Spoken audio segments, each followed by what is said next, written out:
사도신경으로 우리의 신을 하나님께 고백하겠습니다. 나는 전능하신 아버지 하나님, 전지의 창조주를 믿습니다. 나는 그의 유일하신 아들 우리 주 예수 그리스도를 믿습니다. 그는 성령으로 잉태되어 동정녀 마리아에게서 나시고 본디오 빌라도에게 고난을 받아 십자가에 못 박혀 죽으시고 장사된 지 사흘 만에 죽은 자 가운데서 다시 살아나셨으며 하늘에 오르시어 전능하신 아버지 하나님 우편에 앉아 계시다가 거기로부터 살아있는 자와 죽은 자를 심판하러 오십니다. 나는 성령을 믿으며 거룩한 공교회와 성도의 교제와 죄를 용서받는 것과 몸의 부활과 영생을 믿습니다. 아멘. 우리 함께 찬송가 29장 함께 찬양하겠습니다.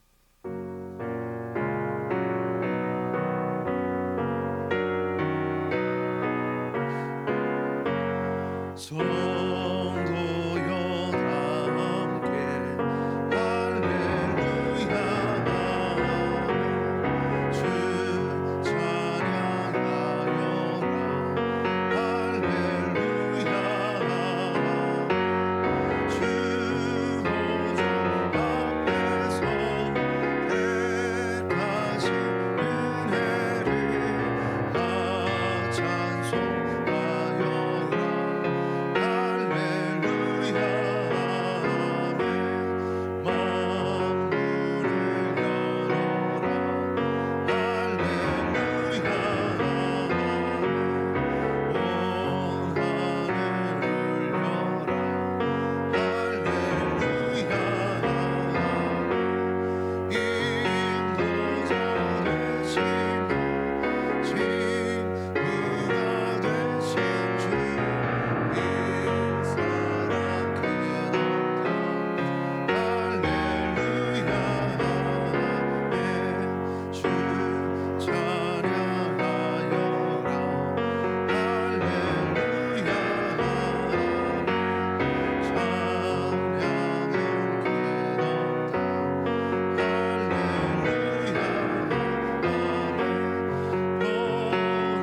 주시는 하나님의 말씀은 요한계시록 19장 1절에서 10절까지의 말씀입니다. 요한계시록 19장 1절에서 10절까지의 말씀 우리 한 절씩 교독 마지막 절은 합독하겠습니다. 이 일 후에 내가 들으니 하늘에 허다한 무리의 큰 음성 같은 것이 있어 이르되 할렐루야 구원과 영광과 능력이 우리 하나님께 있도다. 그의 심판은 참되고 의로운지라 음액으로 땅을 더럽게 한 큰 음녀를 심판하사 자기 종들의 피를 그 음녀의 손에 갚으셨도다 하고 두 번째로 할렐루야 하니 그 연기가 세세토록 올라가더라. 또 24 장로와 네 생물이 엎드려 보좌에 앉으신 하나님께 경배하여 이르되 아멘 할렐루야 하니 보좌에서 음성이 나서 이르시되 하나님의 종들 곧 그를 경외하는 너희들아 작은 자나 큰 자나 다 우리 하나님께 찬송하라 하더라. 또 내가 들으니 허다한 무리의 음성과도 같고 많은 물소리와도 같고 큰 우레소리와도 같은 소리로 이르되 할렐루야 주 우리 하나님 곧 전능하신 이가 통치하시도다. 우리가 즐거워하고 크게 기뻐하며 그에게 영광을 돌리세 어린 양의 혼인기약이 이르렀고 그의 아내가 자신을 준비하였으므로 그에게 빛나고 깨끗한 세마포 옷을 입도록 허락하셨으니 이 세마포 옷은 성도들의 옳은 행실이도다 하더라. 천사가 내게 말하기를 기록하라 어린 양의 혼인잔치에 청함을 받은 자들은 복이 있도다 하고 또 내게 말하되 이것은 하나님의 참되신 말씀이라 하기로 내가 그 발 앞에 엎드려 경배하려 하니 그가 나에게 말하기를 나는 너와 및 예수의 증언을 받은 내 형제들과 같이 된 종이니 삼가 그리하지 말고 오직 하나님께 경배하라. 예수의 증언은 예언의 영이라 하더라. 아멘. 기도하겠습니다. 좋으신 아버지 하나님 은혜를 감사합니다. 지난 간밤에도 저희들을 주님 품 안에서 편히 쉬게 해주시고 또 이 새벽에도 저희들을 주 앞에 불러주심을 감사합니다. 오늘도 저희들에게 새날 주시고 또 생명 주시고 건강 주셨는데 이 한 날도 주님과 더불어 동행하게 하시고 주를 기쁘시게 하는 한 날 되게 하여 주옵소서. 이 새벽에도 주의 성령의 기름을 부으시고 저들로 하여금 마땅히 간구할 것들로 기도할 수 있게 하여 주옵소서. 주님께 또 감사의 예물과 1000번째 예물을 드립니다. 믿음으로 또 순종과 감사로 드리는 예물을 주님께서 기뻐 받으시고 약속하신 하늘의 축복과 땅의 복으로 충만하게 하여 주옵소서. 주의 은혜로 종의 가정들을 형통케 해주시고 또 그 자녀들을 축복하여 주옵소서. 예수님의 이름으로 축복하며 기도하옵나이다. 아멘. 이 새벽에도 주의 은혜와 축복이 함께 하시기를 축원합니다. 이 요한계시록 19장에는 이제 하나님을 향하는 큰 예배의 모습이 이제 두 가지로 나와 있습니다. 1절에서 5절까지는 음녀를 심판한 것을 찬양하는 그런 예배의 모습이 나와 있고요. 그 다음에 6절에서 10절까지는 어린 양의 혼인 자체를 찬양하는 그런 큰 찬양의 모습이 나옵니다. 그래서 그 1절에 보시면 중간에 할렐루야 구원과 영광과 능력이 우리 하나님께 있도다 이런 말이 나오고 3절에 가면 또 두 번째로 할렐루야 이런 말이 나오고 4절에 가면 그 뒷부분에 아멘 할렐루야 이런 얘기가 또 나오고요. 6절에 가면은 또 끝부분에 할렐루야 이런 말이 나오죠. 그래서 이제 크게 이제 할렐루야로 하나님을 찬양하는 그 모습이 이 19장 1절에서 10절까지 전체 모습입니다. 이게 이제 요 앞에 바벨론이라는 나라, 바벨론은 타락한 이 세상이죠. 그 세상을 심판하는 모습과 대조가 되는 비교가 되는 모습으로 여기에 등장을 합니다. 한쪽에는 하나님께서 바벨론을 심판하시고 한쪽에서는 그 심판받는 모습을 찬양하고 또 그러면서 어린 양의 혼인천 찬양하는 이 대조되는 두 모습을 이제 19장에서 보여줍니다. 이렇게 올림픽 같은 거를 이제 할 때 보면은 그 선수들이 이제 4년마다 한 번 올림픽 오잖아요. 그러면 그 4년을 위해서 엄청나게 준비를 합니다. 근데 판걸음은 단 5분, 4분 만에 판걸음이 하는 거예요. 딱뭐 어떤 그 게임이든지 뭘 하면은요, 그 한 순간에 거기서 이제 떨어지고 붙고 그렇게 되고 그러다가 이제 이제 금메달을 타는 친구들은 얼마나 영광스러워요. 그리고 또 이제 그 비하인드 스토리를 또 이렇게 얘기하잖아요. 그 선수들이 그 금메달을 따기까지 어떤 노력을 했는지 막 이런 얘기를 하면 짧은 그 5, 6분의 그 시간이지만 거기에 그 아이들의 인생이 막 전부가 달려 있고 정말 그 금메달 딴 거에 대해서 막 격려를 해주고 싶은 이제 그런 마음이 듭니다. 저는 이 요한복음 19장을 보면서 그런 생각이 드는 겁니다. 이 성도들이 이 땅에 살아가면서 세상에 많은 유혹이 있어요.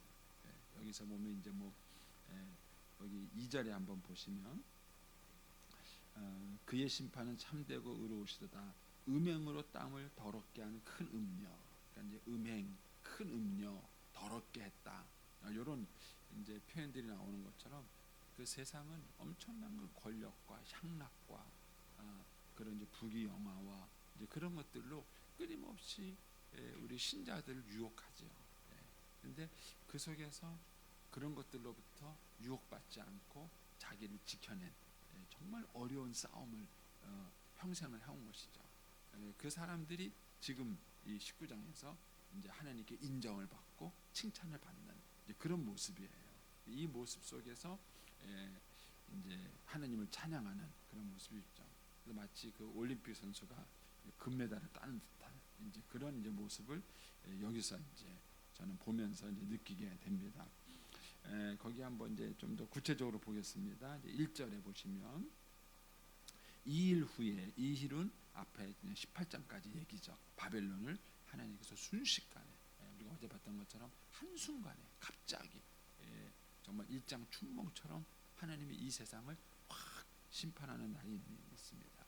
그거 후에 이제 이 사도 요한이 뭘 들었냐면은 허다한 무리가 하나님을 찬송하는 소리를 듣습니다. 할렐루야, 구원과 영광과 능력이 우리 하나님께 있도다.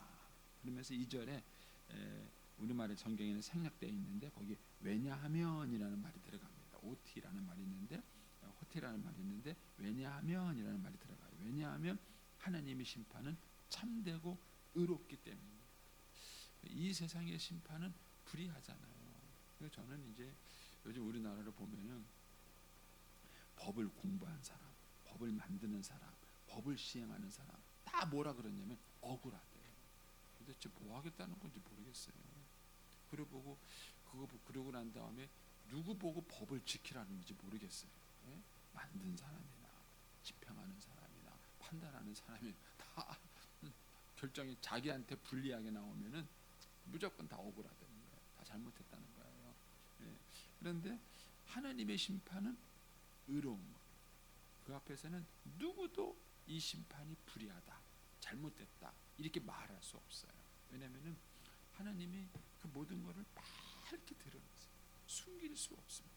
우리의 모든 삶의 모든 것들을 밝게 드러내고 그 속에서 하나님이 심판을 내리기 때문에 누구도 하나님의 심판에 대해서 이의를 못하는 거예요. 그래서 여기서 뭐라 그러냐면은 하나님의 심판은 참되고 의롭다. 이 얘기를 뒤집어서 말하면은 세상의 심판은 참되지 않다는 거예요. 의롭지 않다는 거예요. 부당하다는 거예요. 그런데 하나님의 심판은 참되고 의로운 겁니다. 그래서 어떻게 의로우냐면은 음녀는 심판하고 그 다음에 자기 종들의 피는 갚으셔 주시는. 그러니까 하나님의 심판이 참된 것은 악을 심판하시고 선에 대해서는 보상을 해주시는 것이죠. 이런 하나님의 심판을 하기 때문에 그 하나님의 심판의 모습을 찬양합니다. 3절에 가면은 두 번째로 할렐루야 하니 그 연기가, 이게 정확하게 번역하면 그녀의 연기가 이런 겁니다. 그래서 이 연기는 심판의, 이 요한계시록에서 심판의 모습을 의미해요. 그러니까 그 바벨론을 심판하는 그녀의 연기가 세세토록 올라간다는 얘기는 그 세상을 심판하는 그 심판이 영원한 심판이다 하는 것을 이제 보여주고 있는 것입니다. 그래서 이 찬양의 모습을 찬양하는, 이 심판의 모습을 찬양하는 겁니다. 제가 설명을 잘 못하는지 여러분 별로 아니었는데 통쾌한 거예요. 오랫동안 이 부당하고 잘못된 그런 이 세상의 모습 속에서 너무 답답했었는데 정말 통쾌하게 하나님께서 명쾌하게 이 세상을 심판해서 하나님의 공의를 세우는 거죠. 그 모습을 봤을 때 저절로 우리는 찬양이 나오는 거예요. 정말 하나님이 공의로우시다, 하나님이 의로우시다 하면서 이 찬양이 나오는 겁니다. 그러면서 4절에 가면은 이번에는 24장로와 네 장로, 네 생물이 찬양하죠. 하나님의 보좌 앞에 있는 24장로와 네 장로도 똑같이 찬양해요. 하나님을 이렇게 경배하며 아멘, 할렐루야 이렇게 찬양하면서 큰 그 보좌에서 음성이 나서 이르되 하나님의 종들을 곧 그를 경외하는 너희들 작은 자나 큰 자나 다 우리 하나님을 찬송하라 이렇게 말하죠. 왜냐하면 하나님께서 세상을 심판하시고 신자의 의로운 행위를 드러내시기 때문에 그런 것입니다. 그러면서 이제 6절에 가면은 또 이번에는 허다한 무리가 다시 하나님을 찬양합니다. 그래서 뭐라 그러냐면은 할렐루야, 주 우리 하나님 곧 전능하신 하나님이 통치하셨다. 좀 더 정확하게 뉘앙스를 살리면은 전능하신 하나님이 통치하기 시작하셨다 이런 거예요. 이제까지는 불의한 세력이 통치한 것이죠. 그런데 이제는 정말 공의로우신 하나님이 이 세상을 통치하시고 통치하시기 시작하신 것이죠. 그러니까 이제 세상이 제대로 돌아가는 걸 보는 것입니다. 그러면서 7절에 가면은 우리는 신자죠. 우리가 즐거워하고 크게 기뻐하며 그에게 하나님께 영광을 돌리는 것입니다. 요 순간이 저와 여러분이 기대하는 순간이에요. 그러니까 우리는 이걸 믿기 때문에 이 하나님의 공의의 심판과 보상을 믿기 때문에 이 땅을 살아가면서 많은 어려움을 감수하는 거예요. 그러면서도 믿음으로 살아가는 것입니다. 별로 재미가 없으신 것 같으세요? 여기 보면 이제 하이라이트가 7절이에요. 우리가 즐거워하고 크게 기뻐하며 그에게 영광을 돌리세. 어린 양의 혼인 기약이 이르렀다. 이 어린 양의 혼인 기약을 위해서 그의 아내가 자신을 준비했어요. 신부가 자기를 준비하는 것처럼 준비했습니다. 첫날 밤이 무슨 의미가 있을까요? 제가 이제 우리 결혼 예비 교육 시키는 친구들한테 얘기를 하면서 사실은 이제 예전에는 결혼과 데이트 학교를 제가 했었어요. 이제 그거 할 때 그 친구들한테 그 얘기를 해줍니다. 첫날 밤이 무슨 의미가 있죠? 우리 옛날 어른들 뭐 다 너무 몇십 년 된 얘기라서 기억도 안 나시고 신랑과 신부에게 있어서 첫날 밤이 무슨 의미가 있을까? 육체적으로 처음 만나는 밤이죠. 그럼 육체적으로 처음 만난다는 게 대체 무슨 의미가 있을까? 저도 이제 오랫동안 이제 이 문제를 좀 생각을 해봤고요. 이제 아이들에게 이제 제가 이렇게 비유적으로 이렇게 가르쳐요. 첫날 밤은 이 신랑과 신부가 이 평생을 준비하고 육체적으로 처음 만나는 날이에요. 근데 그 육체가 가지고 있는 의미가 뭐냐는 거예요. 의미가 뭐냐는 거예요. 그 탈무드에 보면 이제 그런 이제 예화가 있습니다. 어떤 부자인 그 아버지가 있는데 어느 날 갑자기 이 아버지가 죽었어요. 그런데 아들은 그때 멀리 여행 중에 있었던 거예요. 그래서 이제 아버지 사망 소식을 듣고 급하게 옵니다. 왔는데 이제 아버지 유언장이 있는데 그 유언장이 뭐라고 되어 있냐면은 아버지가 어마어마한 부자인데 그 모든 재산을 자기 집에 청지기한테 주겠다는 거예요. 청지기가 뭔지 아시죠? 옛날에 노예면서도 재산을 관리하는 그런 사람이 청지기인데 그 청지기한테 모든 재산을 주겠다는 거예요. 그리고 아들에게는 아버지가 갖고 있는 재산 가운데 하나만 골라가라. 그러니까 아들이 황당한 거예요.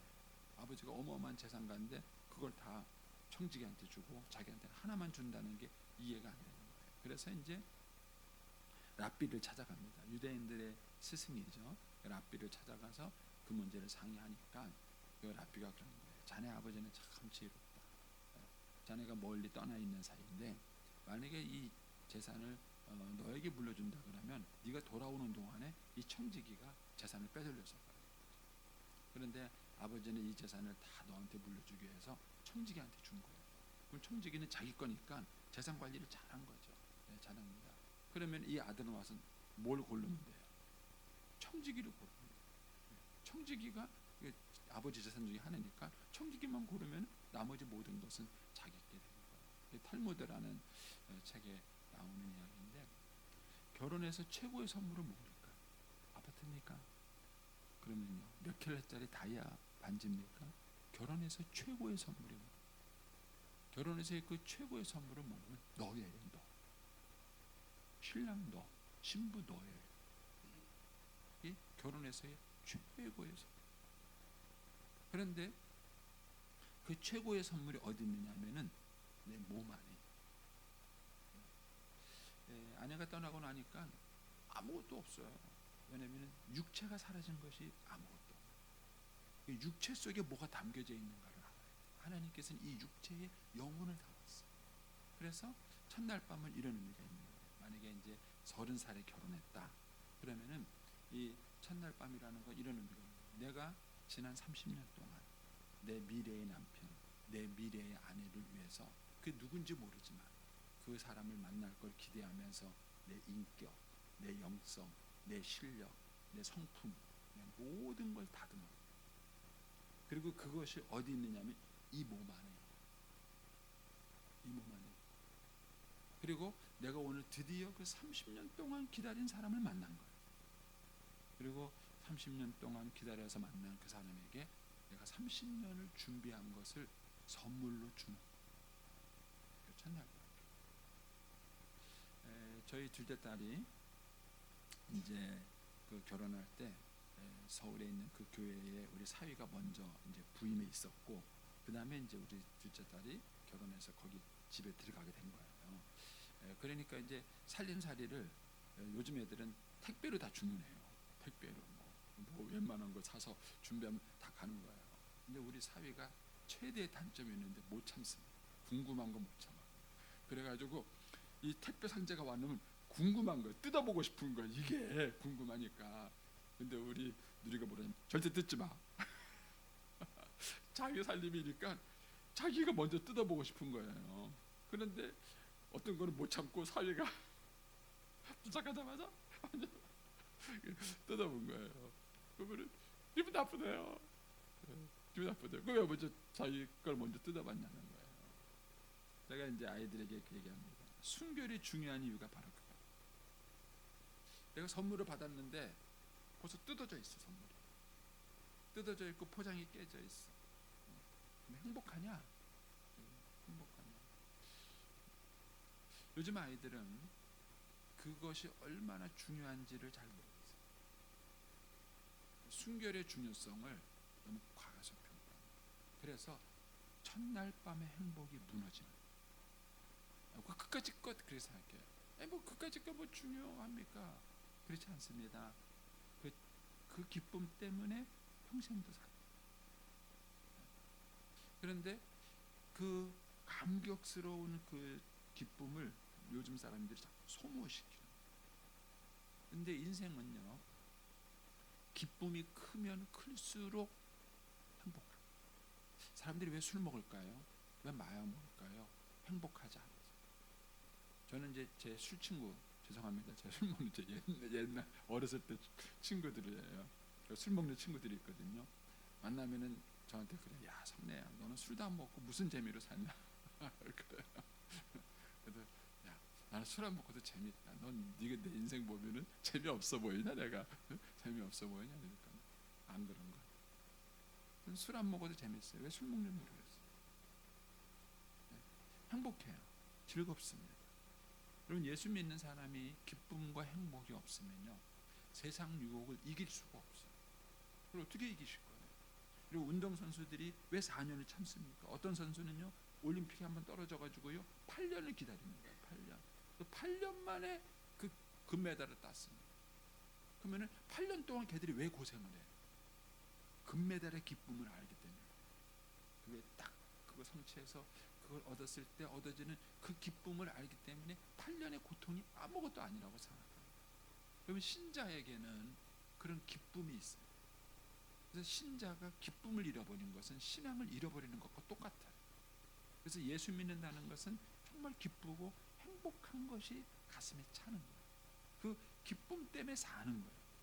그런데 젊은 사람들이 이 첫날 밤의 기쁨을 모르요. 아무도 가르쳐 주질 않아요. 얘기를 하지 않기 때문에 아이들이 그 기쁨을 기대하고 준비하는 것에 대한 중요성을 깨닫지 못하는 거예요. 그리고 잊어버리는 거예요. 평생 잊어버리는 거예요. 그런데 이 장면이 저는 꼭 그 장면 같아요. 자, 7절을 한번 다시 보세요. 여기 보면은 우리가 즐거워하고 기뻐해요. 왜냐하면은 첫날 밤이 가까운 거예요. 아, 이거 모르세요? 30년을 기다린 거예요. 내가 이 순간을 위해서, 이 남자를 위해서, 이 여자를 위해서 내가 30년을 내가 기다린 거예요. 30년을 기다리고 드디어 그날을 만난 거예요. 그래서 이 어린 양의 혼인잔치가 이르렀고 그의 아내가 자기를 준비한 거예요. 근데 그거를 8절에 가서 뭐라 그랬냐면은 그에게 빛나고 깨끗한 세마포 옷을 입도록 허락하라. 저는 이 표현이 참 가슴에 와닿아요. 허락하라. 요즘 신부들이 드레스를 입고 하얀 드레스를 입고 입장하잖아요. 그런데 그 드레스를 입을 자격이 없는 사람들도 많아요. 하얗지가 않아요. 순결하지가 않습니다. 그걸 낡은 개념으로 생각을 하는 것이죠. 그런데 이 세마포 옷을 허락해 주는데 거기를 뭐라 그랬으면 세마포 옷이 뭐냐면은 성도들의 옳은 행실이로다. 이 성도들의 거룩한 삶으로 이 세마포 옷을 만드는 거예요. 그래서 저는 이것 때문에 한동안 좀 고민을 했어요. 왜냐하면은 세마포 옷은 예수님의 십자가 보혈의 피가 아닌가? 예수님의 십자가 보혈의 피로 세마포 옷을 입는 게 아닌가? 그러면은 성도들의 옳은 행실이 세마포 옷이라는 건 대체 무슨 뜻일까? 이게 오랫동안 이해가 안 됐는데 유대인의 결혼 풍습을 보면서 제가 이해를 했어요. 유대인들의 결혼 풍습은 신부가 자기 드레스를 준비합니다. 그런데 옷감은 누가 사주냐면 신랑이 사줘요. 유대인의 결혼 풍습에 의하면 신부가 입을 드레스, 옷감은 신랑이 사줍니다. 근데 그 신랑이 사준 옷감을 가지고 드레스를 만드는 것은 신부가 할 일이에요. 그리고 드레스를 만들어서 장식을 해요. 거기에 온갖 보석으로 이쁘게 장식을 해요. 제가 이제 그걸 보면서 이게 이해가 됐어요. 그러면 저와 여러분 예수 믿고 예수님의 십자가 보혈의 피로 주님이 이 하얀 세마포 옷을 주신 거예요. 그런데 옷감을 주신 거예요. 옷감을 주신 거예요. 근데 이 옷감을 가지고 드레스를 만드는 작업은 저와 여러분의 몫인데 그게 우리들의 옳은 행실이에요. 신자가 옳은 행실. 옷감은 가졌지만 좀 누더기처럼 옷을 입고 있는 분도 있을 거예요. 천국 가시면. 그런데 이 주님으로부터 십자가 보혈의 옷감을 가졌지만 그 옷감을 가지고 멋있는 드레스를 만들어 입은 거예요. 저는 이제 결혼식장 가서 볼 때마다 그 생각을 해요. 신부들이 굉장히 멋진 드레스를 입고 입장을 하잖아요. 그 모습을 볼 때마다 저는 그 생각이 들어요. 그래서 저와 여러분이 이 세상에 많은 유혹이 있어요. 그 많은 유혹이 있는데 그 유혹으로부터 우리가 자기를 지키는 거예요. 세속에 물들지 않는 거예요. 그게 뭐냐면은 우리의 세마포 옷을 만드는 거예요. 그래서 여러분들이 그 상상을 한번 해보세요. 우리의 인생의 마지막에 주님 앞에 섰을 때 주님을 만났는데 내가 어떤 드레스를 입고 있을까? 주님께 내가 신천을 받았는데 그걸 가지고 제대로 만들어지지도 않은 옷을 입을 것인가? 아니면 정말 멋지게 만들어진 그런 드레스, 거기다가 또 화려하게 막 보석으로 장식이 된 그런 드레스를 입고 내가 주님을 맞이할 것인가? 그리고 바로 그 순간을 위해서 저와 여러분이 평생을 살아요. 여러분, 바로 그 순간. 그리고 그 순간 우리가 주님을 만나 이 혼인 잔치에서 주님 만났을 때에 이 땅에서 있었던 그 동안의 모든 수고를 한 순간에 갚음을 받았어요. 주님이 우리의 눈물을 닦아주시고 이 땅에서 어떤 모든 고난과 어려움에 대해서 주님이 위로해 주시는 놀라운 그 위로와 축복을 바로 그 순간 저와 여러분이 받게 되는 거죠. 이 모습을 보여주면서 그거를 찬송하라는 거예요. 그래서 예배는 뭐냐? 예배는 바로 그거예요. 우리가 천상에서 주님을 만나게 될 그 축복을 우리가 믿음의 눈으로 바라보고 이 땅에서 하나님께 드리는 거예요. 그래서 예배에는 사실 그런 영광이 있어요. 하나님의 영광. 그리고 예배를 드리다가 하나님께서 하늘문을 여시고 보여주시는 이 축복과 영광이 있어요. 이게 하나님이 주시는 놀라운 축복. 제가 어제 우리 부목사님 사모님들하고 이제 코이노니아 모임을 가졌어요. 한 달에 한 번씩. 원래는 제 아내가 했던 건데 아내가 안 해서 이제 제가 대신 우리 사람들하고 하는데 제가 은혜를 많이 받았어요. 우리 사모님들이 얘기를 하는데 그렇게 은혜를 받. 예배 시간에 우리 사모님들이 그렇게 은혜를 받더라고요. 자기들끼리 막 울고 막 그래요. 그래서 그런 건가? 이 생각이 들 만큼 그런 은혜가 있더라고요. 그래서 이게 하나님이 부어주시는 예배의 영광과 은혜가 있습니다. 저는 그래서 우리가 이 땅에서 우리가 정기적으로 예배를 드리는데 이 예배를 드릴 때마다 우리가 그 하늘의 영광을 볼 수 있고 그리고 그때 우리가 누릴 기쁨을 이 땅에서 우리가 다 전부는 아니지만 부분적으로 우리가 맛볼 수 있다면은 그 기쁨이 그 기대가 우리로 하여금 이 세상의 많은 유혹을 이길 수 있도록 만들어요. 이게 신자의 삶입니다. 운명이기 때문에 어쩔 수 없기 때문에 마지못해서 그렇게 우리가 거룩한 삶을 살아가는 것이 아니라 우리가 그날에 받을 영광, 그날에 누릴 그 기쁨 이것을 우리가 이 땅에서 맛보는 거죠.